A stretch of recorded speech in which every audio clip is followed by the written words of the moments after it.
BJP ने राज्य की हेमंत सोरेन सरकार को पंचायत और नगर पालिका का चुनाव पार्टी के आधार पर कराने की चुनौती दी है।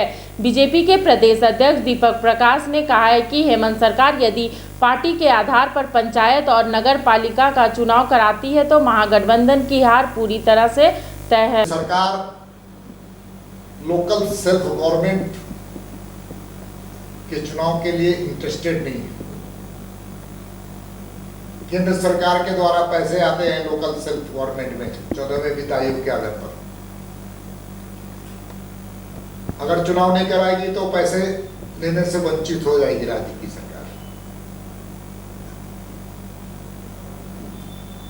नगर निगम, नगर पालिका, नगर परिषद के चुनाव दलीय आधार पर पहले होते थे, अब क्यों नहीं होंगे? क्यों नहीं होंगे? इसलिए नहीं होंगे कि चुनाव कराएंगे दलीय आधार पर तो इनको हार का सामना करना पड़ेगा। अगर हिम्मत है, मैं उनको चुनौती देता हूँ, इस सरकार को चुनौती देता हूँ, दम है तो पिछले चुनाव की तरह नगर निगम, नगर पालिका, नगर परिषद के जो चुनाव दलीय आधार पर हुए थे, इस बार चुनाव करा करके देख लो। जहां तक पंचायत का चुनाव है, पंचायत का चुनाव विलंब होना चाहिए। भारतीय जनता पार्टी लगातार मांग कर रही है। इस संदर्भ में हम लोगों ने पूरे प्रदेश में जितने प्रखंड है, सब प्रखंडों पर हम सब लोगों ने धरना देने का काम किया, आंदोलन करने का काम किया। हमारे आंदोलन के डर से सरकार चुनाव करा रही है, दबाव में आकर चुनाव करा रही है।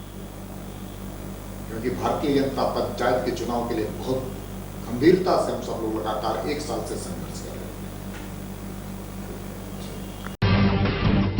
जब टूटती है आस, जब थकती है सांस, जब रूठते हैं अपने, मुंह मोड़ता है जमाना, जब अंगड़ाई लेता है संकल्प, फिर बनती है कहानी, बनते हैं अनमिट निशान। देखिए मेरे साथ संघर्ष की दास्तान।